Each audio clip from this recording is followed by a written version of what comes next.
পৃথিবীর বুকে ইসলাম এমন একটি ধর্ম যেই ধর্মটা কোনো রকমের সন্ত্রাসবাদীকে সমর্থন করে না। ইসলাম হলো একটি পূর্ণাঙ্গ জীবন ব্যবস্থার নাম। একবার জোরে বলুন আলহামদুলিল্লাহ। তবে আজকে সারা পৃথিবীর প্রান্তে মুসলমানদেরকে কলুষিত করার জন্য, পৃথিবীর মানদণ্ডে ইসলামকে কালারিং করার জন্য মুসলমানের পাশাপাশি একটা শব্দ জুড়ে দেওয়া হচ্ছে, যেই শব্দটির নাম হলো টেররিজম। তারা বলছে ইসলাম মানে জঙ্গিবাদী, ইসলাম মানে সন্ত্রাসবাদী, মুসলমানরা ভব্যতা হতে পারে না, মুসলমানদের মধ্যে কোনো রকমের আদর্শ নাই। এই রকম ভাবে কিন্তু তারা বিভিন্ন রকমের একটা তকমা লাগিয়ে দিচ্ছে। তার পাশাপাশি কখনো বা মুসলমানদের ধর্মগ্রন্থ যার মধ্যে লেখা আছে there is no mistake in the holy Quran, কখনো বা মুসলমানদের ধর্মগ্রন্থটিকে দাও দাও দাও দাও করে আগুন লাগিয়ে জ্বালিয়ে দেওয়া হচ্ছে। কখনো বা মুসলমানদের নেতা, মুসলমানদের গুরু, সারা পৃথিবীর বুকে যার মর্যাদা, শুধু মুসলমানদের কাছে তার মর্যাদা নয়, সারা পৃথিবীর প্রান্তে দ্য 100 ম্যান, 100 মনীষীর জীবনী লেখা হলো, যেখানে আদমের জীবনে আনলেন, ইব্রাহিমের জীবনে আনলেন, যীশু খ্রিস্টের জীবনে আনলেন, বালক ব্রহ্মচারীর জীবনে আনলেন, গুরু নানকের জীবনে আনলেন, শ্রীকৃষ্ণর জীবনে আনলেন, রামের জীবনে আনলেন।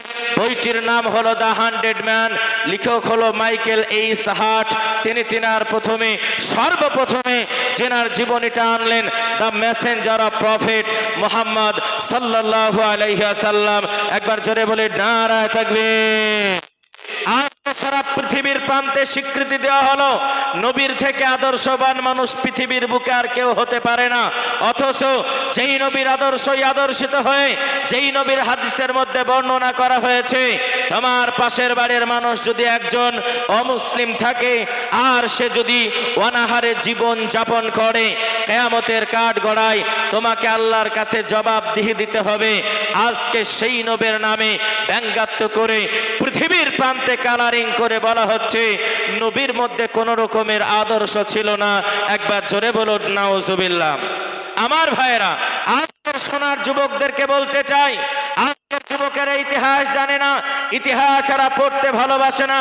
আজকের যুবকেরা পড়ে রাজা রামমোহন রায় বিধবা প্রথা চালু করেছে, কিন্তু আমরা জানি 40 বছরের একজন বিধবা রমণীকে বিবাহ করলেন 25 বছরের একজন ফুটন্ত যুবক, নাম তার মোহাম্মদ।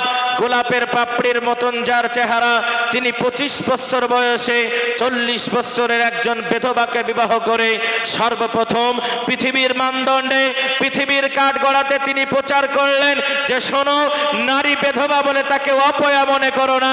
আমি মুহাম্মদ সাল্লাল্লাহু আলাইহি ওয়াসাল্লাম সর্বপ্রথম একজন বিধবা নারীকে বিবাহ করে পৃথিবীর বুকে ইতিহাস রচনা করলাম। আজকের যুবকেরা রাজা রামমোহন রায়ের জীবনী পড়ে, কিন্তু তারা নবীর ইতিহাস জানে না। নারায়ে তাকবীর। আমার ভাইরা, আজকে পৃথিবীর প্রেক্ষাপটে বলা হয় আলেম ওলামাদের কোনো অবদান নাই, মাদ্রাসার কোনো অবদান নাই। সময় যেহেতু আমার সংক্ষিপ্ত, আমি আপনাদেরকে আলোচনা কি শোনাবো সংক্ষিপ্ত আকারে আপনাদেরকে জানাতে চাইবো।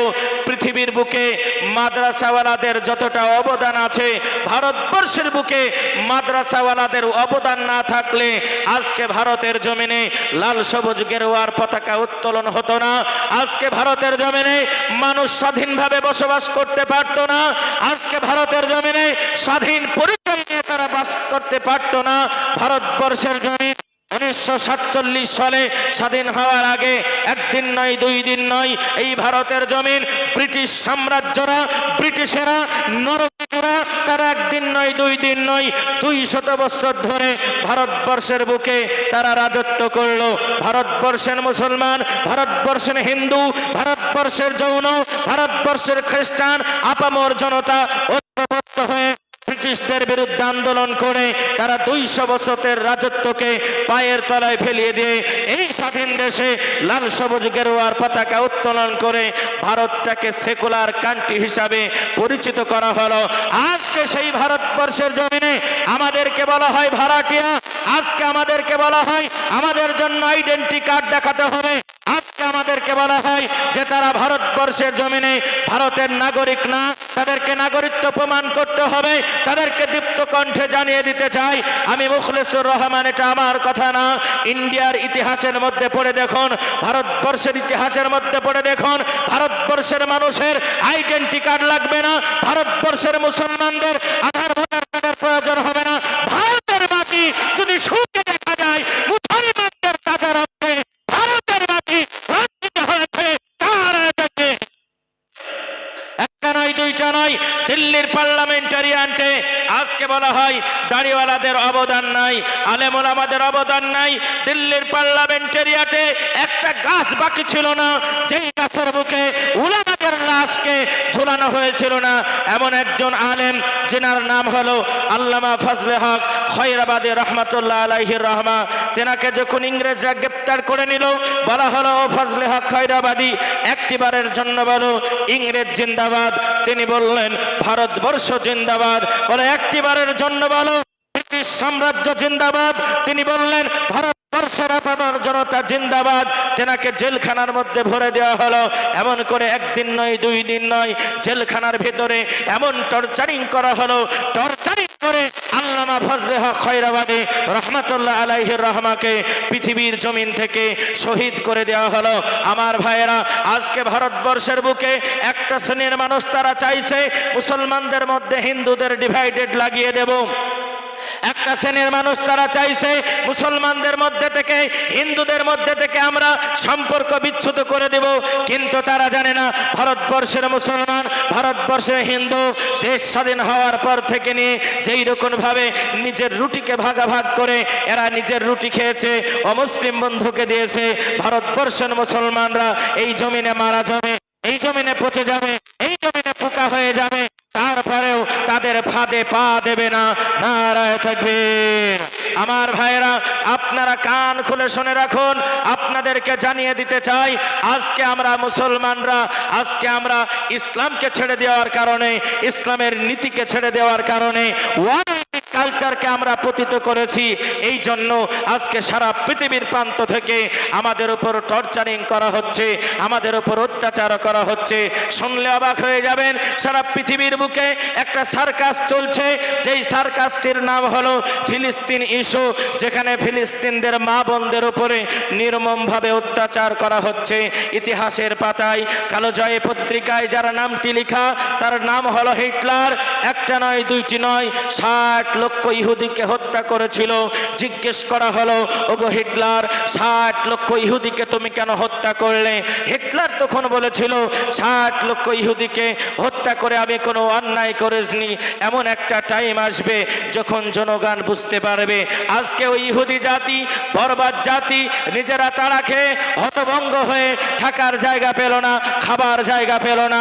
খাবার জায়গা না পেয়ে মুসলমানদের কাছে গেল। মুসলমানদের বাদশার নাম ছিল সুলতান আব্দুল হামিদ। আজকে ইতিহাসের পাতায় দেখলে আপনি পাবেন সারা পৃথিবীর বুকে মুসলমানরা একদিন নয়, দুই দিন নয়, 1200 বছর ধরে মুসলমানরা রাজত্ব করলেন।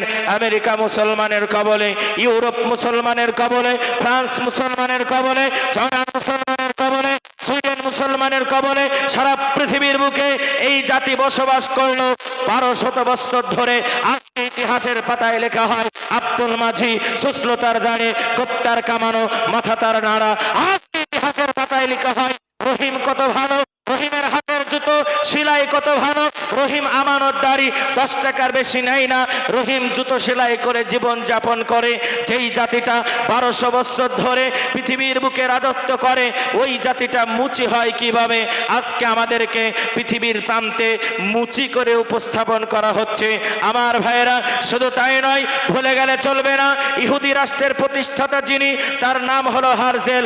আল্লাহ রাব্বুল আলামিন পবিত্র কোরআনুল কারীমের 15 নম্বর পারা, সূরার নাম সূরা বানি ইসরাইল।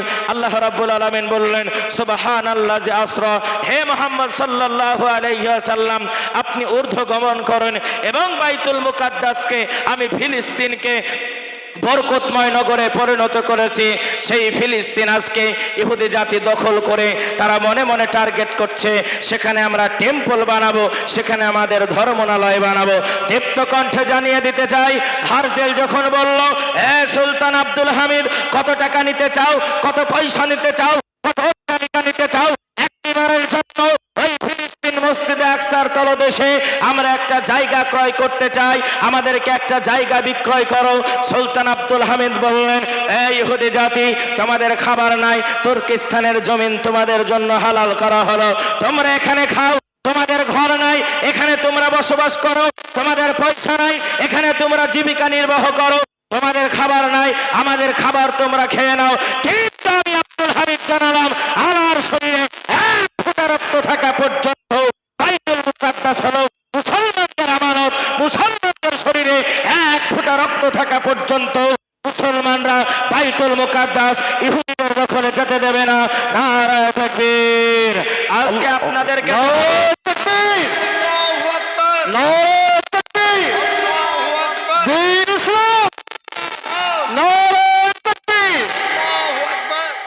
আমার ভাইরা, আমি আলোচনা দীর্ঘক্ষণ করব না। আমার সম্মানিত মহতারাম সারা আন্তর্জাতিক কারি সাহেব তিনি চলে এসেছেন। আপনাদের জেনে রাখা দরকার, যখন এই রকম প্রতিবাদ করা হলো, আজকে আপনি তাকিয়ে দেখুন, 7 বছর যার বয়স, নাম তার আব্দুল্লাহ, ইসরায়েল বাহিনী তাকে ডাকলো, ডাকার পরে বলল, এই আব্দুল্লাহ, আজকে তোমাকে বলতে হবে ইসরায়েল জিন্দাবাদ। আব্দুল্লাহ বলল, মুসলিম নরসিংহের জাতি কাউকে করে না ভাই, মুসলিম নরসিংহের জাতি কাউকে করে না ভাই, মাথায় মোড়া বেঁধেছি কাফন, এটাই তো আমাদের পরিচয়। যখন আব্দুল্লাহকে বলা হলো, একটিবারের জন্য বলো ইসরায়েল জিন্দাবাদ, আব্দুল্লাহ বলল, নেভার, কখনোই নয়, আমি জানালাম ফিলিস্তিন জিন্দাবাদ। আবার বলা হলো, এই আব্দুল্লাহ তুমি বলো ইসরায়েল জিন্দাবাদ। 7 বছরের আব্দুল্লাহ কোনো কথা না বলে বলল, ফিলিস্তিন জিন্দাবাদ, মসজিদে আকসা জিন্দাবাদ। আব্দুল্লাহর বুকের উপরে AK-47 গুলি ধরে ঢাই ঢাই ঢাই ঢাই করে তাকে হত্যা করা হলো। বোন কান্না করে, ভাই শহীদ হয়েছে। মা অশ্রু জল দিয়ে 2 চোখের পানি ঝরে দিয়ে 2টি চোখের পানি পড়ে যায়, আর মুখের মধ্যে যেন একটা মুস্কি হাসি মারে। সোশ্যাল মিডিয়ায় খবর আপনারা দেখেছেন। সাংবাদিক মহলে জিজ্ঞেস করা হলো, এ আব্দুল্লাহর মা, তোমার আব্দুল্লাহ দুধের বাচ্চা, যার বয়স মাত্র 7 বছর, আজকে ইসরায়েল বাহিনী তাকে হত্যা করে দিল, বলো বলো বলো, তোমার মুখে কেন হাসি? আব্দুল্লাহর মা বলেছিল, এই সাংবাদিক বাহিনী তোমরা শুনে নাও, আমার কাছে টাকা নাই, আমার কাছে পয়সা নাই, আমার কাছে জমি জায়গা নাই, আমার কাছে অট্টালিকা নাই, কিন্তু আজকে মসজিদে আকসার জন্য আমার ছোট্ট সন্তান আব্দুল্লাহ শহীদ হয়ে গেছে। কিয়ামতের কাঠ ঘোড়ায় আমি আল্লাহর কাছে বলবো, আমি হলাম শহীদ আব্দুল্লাহর মা। নারায়ে তাকবীর। আমার ভাইয়েরা, তাই আপনাদেরকে জানাবো, মুসলিম জাতি সিংহের জাতি, পৃথিবীর বুকে এই জাতি কোনো বাতিলের কাছে মাথা নত করেনি, এই জাতি আগামীতে বাতিলের কাছে মাথা নত করবেও না। তাই আপনাদেরকে জানাবো, পৃথিবীর বুকে 1 নম্বরের প্রতিষ্ঠানটার নাম হলো মাদ্রাসা, যেখানে কোরআন শিক্ষার পাশাপাশি আধুনিক শিক্ষায় শিক্ষিত করা হয়। আমার মতন মুখলেসুর রহমান এই ফাইজুল উলুমে পড়াশোনা করেছে। আজকে সারা পশ্চিম বাংলা না, আমি গত রাত্রিতে আপনার বাংলাদেশের গোপালগঞ্জে প্রোগ্রাম করে সরাসরি আপনাদের কাছে এসেছি। রমজানের আগের পর্যন্ত নন স্টপ শিডিউল। আলহামদুলিল্লাহ, আজকে সারা পৃথিবীর প্রান্তে, আসাম, ত্রিপুরা, জলপাইগুড়ি, কুচবিহার, বাংলাদেশ, এই মাদ্রাসার সন্তানগুলি, আজকে বলা হয় মাদ্রাসার শিক্ষকেরা, এরা ইংরেজি জানে না, এরা সাহিত্যিক বুঝে না, এরা বাংলা জানে না। আপনাদেরকে জানাবো, একজন মাস্টার, ডাক্তার, ইঞ্জিনিয়ার 2 থেকে 3টি ভাষায় কথা বলতে পারে।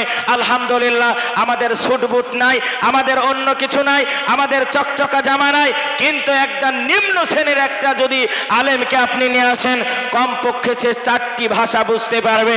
একটা নাম হলো বাংলা, আর একটা আরবি, আর একটা উর্দু, আর যেটা আপনি কল্পনাও করতে পারবেন না, নিম্ন শ্রেণীর আলেম হলেও ফার্সিটা সে বুঝতে পারবে। কমপক্ষে 4টি ভাষা তার নজলে। ইংরেজির কথা বাদ দিয়ে দিলাম। তবে আলহামদুলিল্লাহ, আপনাদের মাদ্রাসা মোড়গ্রাম মাদ্রাসা, এটা আধুনিক মাদ্রাসা।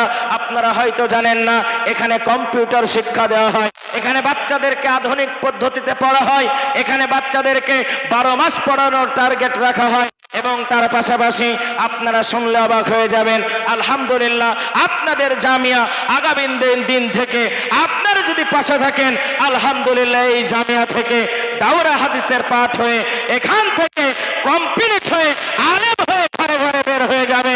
আজকে বর্তমান সময়ে আলেমের কতটা প্রয়োজন আপনি শুনলে অবাক হয়ে যাবেন। আপনার ঘরের ভিতরে, আপনার বাড়ির ভিতরে এই তো মাছরাঙ্গা টিভিতে একটা খবর সম্প্রচার হয়েছে, বাংলাদেশের 3 থেকে 4 জন রমণী, এমন করে মুর্শিদাবাদ পশ্চিম বাংলারও আছে, এরা বিটিএস নামক একটি ভাইরাস, বিটিএস এর প্রেমে পড়ে তারা বাড়ি ঘর ছেড়ে দিচ্ছে। 6 বছর 7 বছরের মেয়েগুলি তারা বিটিএস এর প্রেমে পড়ে বাড়ি ঘর ছেড়ে দিয়ে সাউথ কোরিয়া, উত্তর কোরিয়ার দিকে, তারা দক্ষিণ কোরিয়ার দিকে তারা রওনা হচ্ছে। এই মর্মে যারা অসাধু ব্যবসায়ী তাদেরকে ক্রয় করে নিয়ে তাদেরকে পতিতালয়ে বিক্রয় করে দেওয়া হচ্ছে। আজকে বর্তমান সময়, এত ভাইরাসের সময়, এত জটিলতার সময়, আজকে নিজের যৌবনকে ছেড়ে দিয়ে আপনার সোনার যুবকেরা, এদের পুরুষ জীবন ভালো লাগে না, ট্রান্সজেন্ডারে এরা আখ্যায়িত হচ্ছে। এই ভাইরা আপনাদেরকে জানতে হবে ট্রান্সজেন্ডার কত বড় একটা ভয়ানক মহামারী। এটা শুধু বাংলাদেশে সীমাবদ্ধ নয়, এটা পশ্চিম বাংলায় নয়, এটা মুর্শিদাবাদেও চালু হয়েছে। এই তো কিছুদিন পূর্বে আমার জেলা নদিয়া জেলা থেকে কিছু ছেলে হায়দ্রাবাদে গিয়েছিল তার লিঙ্গ পরিবর্তন করার জন্য। একবার জোরে বলুন নাউজুবিল্লাহ। তারা অপসংস্কৃতি চালু করছে। ঠিক তদ্রূপ ভাবে আমার ঘরে, আপনার ঘরে, আমার এলাকায়, আপনার এলাকায় ইহুদিয়ানা কালচার চালু করে দিচ্ছে। আজকের সোনার যুবকেরা 31st নাইটকে কেন্দ্র করে সারা রাত্রি মদ্যপান করে ডিজে বাজিয়ে তারা 31st নাইট উদযাপন করে। বড় দুঃখের বিষয়, বড় কষ্টের বিষয়। আজকের ছেলেরা তারা হ্যাপি বার্থডে পালন করে। এই তো চলে গেল, গতকালকের দিনটা ছিল ইতিহাসের পাতায় একটি কালোজয়ী দিন, যেটাকে বলা হয় বিশ্ব বেহায়া দিবস, বিশ্ব ভালোবাসা দিবস। আপনার ঘরের সন্তান, আমার ঘরের সন্তান এই বিশ্ব ভালোবাসা দিবসকে কেন্দ্র করে না জানি কত নারী তার সতীত্বকে হারিয়েছে, না জানি কত মা তার নিজের কন্যাকে অন্য জনের হাতে তুলে দিয়েছে। এটাই নাকি আজকের বর্তমান সময়ের আধুনিকতা। এটা আধুনিকতা নয়। আধুনিকতার নামে আপনার মেয়েকে, আপনার ছেলেকে আধুনিকতার নামে ইহুদিয়ানা কালচারে কালচারিত হচ্ছে। আপনি জানেন না পৃথিবীর বুকে সর্বশ্রেষ্ঠ আধুনিক মানুষ যিনি ছিলেন, তেনার নাম হলো মুহাম্মদ সাল্লাল্লাহু আলাইহি ওয়াসাল্লাম। একবার জোরে বলুন আলহামদুলিল্লাহ। আর একটু জোরে বলা যায় না আলহামদুলিল্লাহ? আচ্ছা বলুন তো, নবীর থেকে আধুনিক মানুষ পৃথিবীর বুকে আর কেউ আছে? আর কেউ নাই। যদি নবীর থেকে আধুনিক আর কেউ না হতে পারে, তোমার বাপ দাদা 14 গোষ্ঠী মনে হয় ব্রাজিলে থাকে, তোমার চুলের কাটিং কেন ব্রাজিলের নাইমারের মতন? তোমার চলার স্টাইল কেন মেসির মতন? তোমার চলার স্টাইল কেন রোনাল্ডোর মতন? এ যুবক, আজকে যদি তুমি নবীকে আদর্শবান মনে করতে পারো, তাহলে তুমি কেন অপসংস্কৃতিকে গ্রহণ করে আজকে তোমার নিজের দিনকে নষ্ট করছো, তোমার নিজের যৌবনকে নষ্ট করছো? তুমি নিজে কেন ইসলামকে ছেড়ে দিয়ে আজকে ইহুদি খ্রিস্টানের কালচারে কালচারিত হচ্ছ? তোমাকে জানিয়ে দিচ্ছি, এখনো সময় আছে, তুমি পরিবর্তন হও। তুমি নিজেকে বোঝানোর চেষ্টা করো যে পৃথিবীর বুকে 1 নম্বরে আদর্শবান মানুষ যিনি ছিলেন, তেনার নাম হলো মোহাম্মদ। মোহাম্মদের মতন আদর্শবান মানুষ আর একটাও হতে পারে না। একবার জোরে বলি নারা তাকবীর। আমেরিকার হোয়াইট হাউসে আমেরিকার গোল্ড মেডেল প্রাপ্ত একজন মানুষ, নাম তার মিস্টার কেসেস ক্লে। আমেরিকার সোনার পদক তার গলার ভিতরে। এমত অবস্থায় হোটেলের মধ্যে ঢুকতে যাবে, হোটেলের গায়ে লেখা আছে no entry for black man, এখানে কোনো কালো মানুষ প্রবেশ করতে পারবে না। মিস্টার কেসেস ক্লে এত কালো ছিল, বিলাক জাপানের থেকেও কালো ছিল। হোটেলের দারোয়ান তাকে বাধা দিল। কেসেস ক্লে একটা ঘুষি মারলো, ঘুষিটার ওজন ছিল 1 কুইন্টাল 94 কিলো। জোরে বলুন কত বললাম? 1 কুইন্টাল 94 কিলো ওজন খেয়ে সঙ্গে সঙ্গে দারোয়ান স্পটে মারা যায়। কেসেস ক্লেকে জেলখানার মধ্যে ভরে দেওয়া হলো। জেলখানার মধ্যে সেলিব্রিটিকে দেখার জন্য কত মানুষ যায়, কত মানুষের দল নেমেছে আজকে কেসেস ক্লেকে দেখবে। কেসেসকেলেকে দেখার পরে তার সম্মুখে থেকে আমরা তার কাছে পরিচিত হব। কিন্তু কেসেসকেলে লক্ষ্য করলেন জেলখানার ভিতরে কিছু দাড়িওয়ালা মানুষ, কিছু টুপিওয়ালা মানুষ কেসেসকেলের দিকে তাকায় না। তারা এক মনে এক ধ্যানে একটা পুস্তক পড়ে। পুস্তকটার গায়ে বোল্ডার অক্ষরে, মোটা অক্ষরে লেখা আছে the history of prophet Muhammad সাল্লাল্লাহু আলাইহি ওয়াসাল্লাম। একবার জোরে বলুন আলহামদুলিল্লাহ। কেসেসকেলে বললেন, এই তোমরা কি এমন জিনিস পড়ো? আমার কাছে কেন তোমরা আসো না? একটিবারের জন্য তোমরা বলো, আমাকে কি তোমরা কেউ চেনো না? তারা দীপ্ত কণ্ঠে জানিয়েছিলেন, এ কেসেসকেলে তুমি শুনে নাও, আমরা তোমাকে চিনি না, আমরা তোমার আধুনিকতাকে চিনি না, আমরা তোমার আদর্শকে চিনি না। আমরা যাকে চিনি তিনি হলেন লাকাদ কানা লাকুম ফি রাসূলিল্লাহি উসওয়াতুন হাসানা। দুনিয়ার বুকে সর্বশ্রেষ্ঠ চরিত্রের অধিকারী যিনি, তেনার নাম হলো মুহাম্মদ। মুহাম্মদ ছাড়া আমরা কাউকে আদর্শ বলে গ্রহণ করি না। একবার তাকবীর দেই, নারায়ে তাকবীর। কেসেসকেলে বললেন, মুহাম্মদ আবার কে? একটিবারের জন্য পুস্তকটা আমার হাতে দাও। তিনি রিডিং করতে লাগলেন, পড়তে লাগলেন। পড়তে পড়তে নবীজির জীবনীখানা দেখলেন, নবীজির শিষ্টাচার দেখলেন, নবীজির বিচার ব্যবস্থা দেখলেন। হঠাৎ একটা অধ্যায় তার মনে পড়ে গেল, হিস্ট্রি অফ বেলাল। বেলালের জীবনীটা তেনার চোখের মধ্যে পড়ে গেল। বেলাল কে ছিল? বেলাল কালো রঙের মানুষ ছিল, ঠোঁট দুটি তার মোটা ছিল। নবীর কাছে কেমন করে এত মর্যাদা সম্পন্ন হতে পারলো? একবার জোরে বলুন সুবহানাল্লাহ। আমার ভাইরাম, মিস্টার কেসেসকেলে একজন খ্রিস্টান ধর্মের মানুষ হওয়ার পরেও জানিয়ে দিল, ও মুসলমানেরা, তোমাদের কাছে দাঁড়িয়ে আছে, টুপি আছে, কেন কেন কেন তোমরা আমার দিকে একটিবারের জন্য তাকাও না? বেলালকে কি বা তার পরিচয়? লক্ষ্য করে দেখা গেল বেলাল ছিল একজন হাবশী দেশের মানুষ। ঠোঁট দুটি তার মোটা ছিল, নবীর প্রেমে পাগল দেওয়ানা হয়েছিল। হযরতে বেলালের উপরে এত নিপীড়ন করা হলো, এত অত্যাচার করা হলো। ওই মক্কার বেঈমানেরা বলে, বেলাল টাকা দেব, পয়সা দেব, জমি দেব, জায়গা দেব, অট্টালিকা দান করব। ওগো বেলাল, একটিবারের জন্য বলো মুহাম্মদ ভালো না, একটিবারের জন্য বলো ইসলাম ধর্ম ভালো না। হযরতে বেলাল কান্না করি আর বলে, বেঈমান, আমার জান চলে যাবে, তারপরেও নবীকে অস্বীকার করতে পারবো না। আনা মুহাম্মাদান হিব্বুহু, আমি আমার নবীকে বড় ভালোবেসেছি। আনাই উমিনু বিল্লাহ, আমি আমার আল্লাহর প্রতি ঈমানখানা আনয়ন করেছি। ও মক্কার বেঈমানের দলেরা, আমি বেলাল, আমাকে তোমরা যতই কষ্ট দাও না কেন, একটিবারের জন্য নবী ছাড়া কাউকে নেতা বলে মানতে পারবো না। আমার ভাইয়া, ওই মক্কার বেঈমানেরা বলল, বেলাল জানো জানো তোমাকে কি কষ্ট দেওয়া হবে? বলে, কি এমন কষ্ট দেবে? নিতে রাজি আছি। ও বেলাল, তোমার পায়ের সঙ্গে উটের পাখানাকে বেঁধে দেওয়া হবে। বেলালের পায়ের সঙ্গে উটের পাখানাকে বেঁধে দেওয়া হলো। আমার ভাইরা, এই পূর্ব গ্রামের মানুষেরা গভীর মনোযোগ দিয়ে কথা শুনবেন, শেষ করে দেব ইনশাআল্লাহ। আল্লাহর নবীর সাহাবা বেলালকে বলা হলো, বেলাল তোমার পায়ের সঙ্গে উটের পাখানাকে বেঁধে দেওয়া হবে। বেলাল কান্না করে আর বলে, বেঈমান, উটের পা যদি আমার পায়ের সঙ্গে বেঁধে দাও, আমাকে যদি মারতে মারতে তোমরা মেরে ফেলো, আমাকে যদি তোমরা রক্তাক্ত করে ফেলো, আমি বেলাল আমার শরীরে এক ফোঁটা রক্ত থাকা পর্যন্ত নবী ছাড়া কাউকে নেতা বলে মানতে পারবো না। জোরে বলা যায় না সুবহানাল্লাহ। আমার আব্বা জানেনা, এমত অবস্থাতে ওই মক্কার বেঈমানদের মনের ভিতরে কোন রকমের দয়া হলো না, কোন রকমের মায়া হলো না। বেলালের পায়ের সঙ্গে উটের পাখানাকে বেঁধে দিল।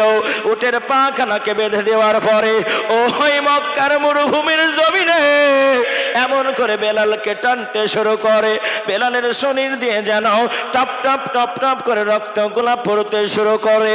হযরতে বেলাল কান্না করে আর বলে, আল্লাহ, ও রব্বুল আলামিন, পরওয়ারদিগারে আলাম, তুমি আমার ইজ্জতের মালিক, তুমি আমার সম্মানের মালিক। ওগো আমার আল্লাহ, তুমি যদি আমার ঈমানটাকে রক্ষা করো, পৃথিবীর বুকে আমার ঈমানটা কেউ নষ্ট করতে পারবে না।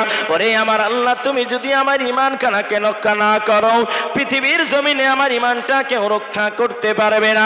মায়ার নবী, দয়ার নবী, রাহমাতাল লিল আলামিন দুইটা চোখের পানিটা ছেড়ে দিয়ে কান্না করতে শুরু করলেন। নবীর সাহাবারা বললেন, হুজুর গো, সব কিছু সহ্য করতে পারি, কিন্তু নবী আপনার চোখের পানি কেন সহ্য করতে পারে না? ওগো মায়ার নবী, মেহেরবানি করে আপনি ক্রন্দন করবেন না। ইয়া রাসূলুল্লাহ, ইয়া হাবিবাল্লাহ, কার এত সাহস আপনার চোখের পানি ঝরাবে? আমরা আপনার সাহাবা, আপনার জন্য জান দেব, মাল দেব, প্রয়োজন জীবন দেব। নবী গো, একটিবারের জন্য বলুন, কার এত বুকের ফাটা আপনার চোখের পানি খানা ঝরাবে? মায়ার নবী, দয়ার নবী, রাহমাতাল লিল আলামিন ডাক দিয়ে বলে, নবীর সাহাবা তোমরা শোনো, আমাকে কেউ অন্যায় কথা বলেনি, আমাকে কেউ মারেনি, আমাকে কেউ টর্চারিং করেনি। ওগো নবীজির সাহাবা, আমার একজন পাগল সাহাবা, নামটা তারা বেলাল। আজকে বেলাল শুধুমাত্র কোরআনের জন্য, আমি নবী আমাকে মোহাব্বত করানোর জন্য, শুধুমাত্র ইসলাম ধর্মকে অ্যাকসেপ্ট করে নেওয়ার জন্য, ও মক্কার বেঈমানের দলেরা বেলালকে এমন করে নিপীড়ন করে, অত্যাচার করে, আমি নবী সহ্য করতে পারি না। যাও যাও যাও, বেলালকে আমার দরবারে হাজির করো। জোরে বলা যায় না সুবহানাল্লাহ? নারা তাকবীর। আমার আব্বা জানেরা, সোনার চাঁদ ভাইয়েরা, তাই আমি এক্ষুনি আপনাদের কাছে বিদায় নিয়ে নেব। মাত্র 5টা মিনিট আমি আপনাদের কাছে আবেদন করব। আমি মুসাফির, আল্লাহর নবীজি বলেছেন মুসাফিরের দোয়াকে কবুল করা হয়। কারি সাহেব মনোমুগ্ধকর কিরাত আপনাকে শ্রবণ করাবেন। মিস্টার কেসেস ক্লে আস্তে আস্তে জীবনী পড়তে পড়তে শুরু করলেন। যেই ধরনের ভিতরে ধনী গরিবের বিভাজন থাকে না, যেই ধরনের ভিতরে বড়লোক মুসির বিভাজন থাকে না, আজকে যদি তোমার সন্তান মুসির বেটা হয় আর যদি কোরআনের হাফেজ হয়, তার পেছনে মাস্টার, ডাক্তার, ইঞ্জিনিয়ার, কোটিপতি লোক যদি থাকে, আর সে যদি মুচির বেটা হওয়ার পরেও কোরআনের হাফেজ হয়, আর যদি সে ইমামতি করে, মুচির বেটার পেছনে লক্ষ কোটি টাকার মালিক কেকটাদা করতে হবে। মিস্টার কেসেস ক্লে খ্রিস্টান ধর্মের মানুষ ছিল রে বাবা। মনে মনে অনুশোচনা করতে লাগলেন, যেই ধর্মখানা এত ভালো, যার মধ্যে ডিভাইডেড থাকে না, যার মধ্যে বৈষম্য কথা থাকে না, আমি মিস্টার কেসেস ক্লে খ্রিস্টান ধর্মের মধ্যে আর থাকবো না, আমি মুসলমান হয়ে যাব। পৃথিবীর বুকে কেউ বাধা দিতে পারবে না। নারায়ে তাকবীর। তাই আমার আব্বা জানেরা, সোনার চাঁদ ভাইরা, আজকে কোরআনকে রক্ষা করার জন্য ওই বেঈমানের দলেরা চাইছে আজকে 500 বছরের সেজদাকৃত জায়গা মসজিদ খানাকে আমাদের কাছ থেকে ছিনিয়ে নেওয়া হচ্ছে। আজকে আমাদের বিভিন্ন জায়গায় সমস্যা তৈরি করা হচ্ছে। আজকে আমাদের সন্তানগুলিকে ইহুদি কালচারে কালচারিত করা হচ্ছে রে বাবা। তাই 5টা মিনিটের জন্য আমি আপনাদের কাছে আবেদন করব, কোরআনকে জিন্দা করার জন্য, কোরআনকে ভালোবাসার জন্য, কোরআনের মাদ্রাসাকে টিকিয়ে রাখার জন্য। হুজুর গো, আমার কাছে জান আছে কিন্তু আমার কাছে মাল নাই, আজকে কোরআনের জন্য আমি রাজি আছি। আমার ভাই ওবাইদুল্লাহকে আপনারা 50,000 টাকা দিয়েছেন, 1 লক্ষ টাকার জন্য উনি মনে হয় বলেছেন 10,000 টাকা দিয়েছেন। এতগুলা মানুষের মধ্যে থেকে আমি 20টা আল্লাহর বান্দাকে দেখতে চাইবো। এতগুলা মানুষের মধ্যে থেকে সর্বপ্রথমে কোরআনকে ভালোবাসার জন্য, কোরআনকে মহাব্বতের জন্য হুজুর গো কত টাকা কত দিকে চলে যায়, কত পয়সা কত দিকে চলে যায়, শুধুমাত্র কোরআনের মহাব্বতে আমরা 20টা মানুষ রেডি আছি এই মাদ্রাসাকে চালানোর জন্য। মাত্র 2টি করে 1000 টাকা। তাই সর্বপ্রথমে নগদ কোন আল্লাহর বান্দা আছেন রে বাবা, আমি একবার তাকবীরের ধ্বনি দেব। আমি মুসাফির ছোট্ট করে তার জন্য দোয়া করব। সর্বপ্রথমে কোরআন প্রেমিক আল্লাহওয়ালাকে আমি দেখব, তাকবীরের ধ্বনি দেওয়ার সঙ্গে সঙ্গে মাত্র 2টি 1000 টাকার দাতা। নারা তাকবীর। বলি একজন সর্বপ্রথম, কি নাম ভাই? নারা তাকবীর। এই দেখেন আমার ভাই আব্দুর রহমান, কাটারি বাড়ি। কত? আল্লাহু আকবার। বলে মৌলভী সাহেব একবারে প্রথমেই 2 বললে হয়, আমি দেব 3000 টাকার দাতা। একবার তাকবীর দেন তো, নারায়ে তাকবীর। 1 নাম্বার হয়ে গেল ভাই। আমি দেরি করব না, বাংলাদেশ থেকে একবারে হাফিজুর রহমান সিদ্দিকের কণ্ঠের বক্তা, সারা পশ্চিম বাংলার আলোড়ন সৃষ্টিকারী উস্তাদুল আসাতেজা ওয়াইজের ময়দানে যিনি রয়েছেন, নারায়ে তাকবীর, মোহাম্মদ রেজাওয়ান ভাই। 2 নাম্বার হয়ে গেল। 3 নাম্বার কোন মর্দে মুজাহিদ আছে? সংক্ষিপ্ত টাইমের মধ্যে আমি দেখবো ইনশাল্লাহ ভাই কত টাকা কত দিকে চলে যায়, কত পয়সা কত দিকে চলে যায়। 3 নম্বরে আর একটা 2000 টাকার দাতা ভাই, আসুন আগে আসুন, আমরা আর বিলম্ব করব না ইনশাআল্লাহ। আপনাদের বাংলাদেশের মেহমান আসবেন, আপনাদের শওকত আলী হুজুর আসবেন, আরো বক্তা আছে। মোড় গ্রামের জালসা মানে প্রথম থেকে শেষ পর্যন্ত স্টার মার্কা বক্তা, আলহামদুলিল্লাহ। আপনারা তাদের আলোচনাগুলো শ্রবণ করবেন।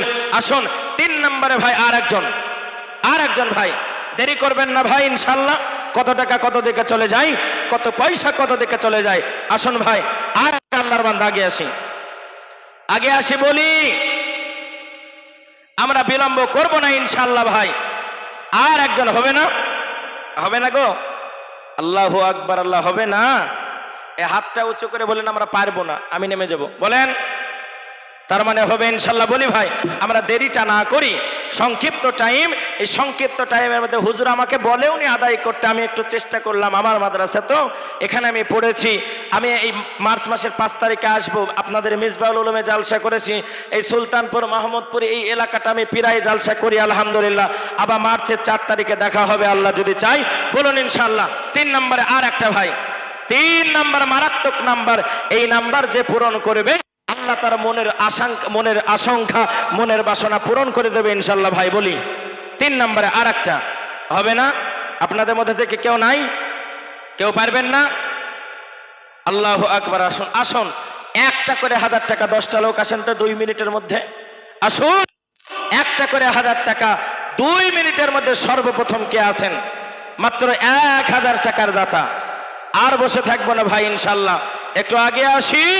কোরআনের মহাব্বতে, কোরআনের ভালোবাসাতে, হুজুর গো আজকে আমার সন্তানকে কোরআনের শিক্ষা দিতে পারি নাই, কিন্তু এখান থেকে ছেলেরা কোরআনের হাফেজ হয়, এখান থেকে ছেলেরা আলেম হবে, এখান থেকে ছেলেরা মুফতি সাহেব হবে, এখান থেকে কোরআনের আলো বিশ্বময় ছড়িয়ে যাবে ইনশাল্লাহ। আমি রাজি আছি আমার ভাইয়েরা, আর বিলম্ব আমরা করব না, একটু আমরা আগে আসি ইনশাল্লাহ।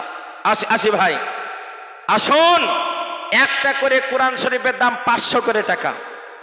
একটা করে কোরআনের দাম। মায়েরা নাই এখানে? মায়েরা নাই? এই মায় মুর্শিদাবাদের মায়েরা নাকের ফুল কানের দোল। আমার মাদ্রাসায় 22 লক্ষ টাকা আদায় আমি নিজে করেছি, আমি নিজে 22 লক্ষ টাকা আদায়, মাত্র 500 ঘরের সমাবেশ, 22 লক্ষ টাকা আদায়। আর আপনারা তো এখানে নদিয়ার আছেন, মুর্শিদাবাদের আছেন, বর্ধমানের আছেন। আমি জানি, আমি গত রাত্রিতে আগা রাত্রিতে বাংলাদেশেই ছিলাম, তাই মুর্শিদাবাদের এইদিকে আমি বলেছিলাম, মুর্শিদাবাদের ডোমকুল থেকেও অনেক লোক এসেছে এখানে আলহামদুলিল্লাহ। এখানে মানে মোরগ্রামের জালসা মানে একটা ঐতিহাসিক জালসা। তাই বলি ভাই 500 করে টাকা আমি একটা গজল বলছি, মাত্র 2 মিনিটের মধ্যে আপনারা চলে আসুন। আমার মরণ আসিবে কখন কেউ তো জানে না। জানে? কেউ জানে? এই দুনিয়া সারা জীবন থাকার জায়গা না, অন্ধকার কবর যে আমার আসল ঠিকানা। এই দুনিয়া সারা জীবন থাকার জায়গা না, অন্ধকার কবর যে আমার আসল ঠিকানা। ও ভাই মরে গেলে, ও ভাই মরে গেলে আত্মীয় স্বজন কেউ আপন হবে না। আমার মরণ আসিবে কখন কেউ তো জানে না। বড়গ্রাম, কেতুগ্রাম, পূর্ব বর্ধমান, নদিয়া, মুর্শিদাবাদের মানুষ রে ভাই কখনো কি মরবে না। মরে দেখো বাঁশবাগানে তোমার ঠিকানা। তোমার সাদের বিবি, তোমার সাদের বিবি ছেড়ে যাবে, কেউ সঙ্গ দেবে না। আমার মরণ আসিবে কখন কেউ তো জানে না। আসসালামু আলাইকুম। ওয়া রাহমাতুল্লাহি ওয়া বারাকাতুহু। সকলে ভালো থাকেন, সুস্থ থাকেন। আজকের আমার এই আলোচনাটা আমি যতটা বলতে পারছি শুধুমাত্র আমার হুজুরের দোয়া, ওনার কাছে আমি থেকেছি, ওনার কাছে আমি দীক্ষা নিয়েছি। আপনারা হয়তো জানেন না, ওনাকে আমি কাছ থেকে দেখেছি, ওনার সামনে বলা ভুল হচ্ছে। আলহামদুলিল্লাহ।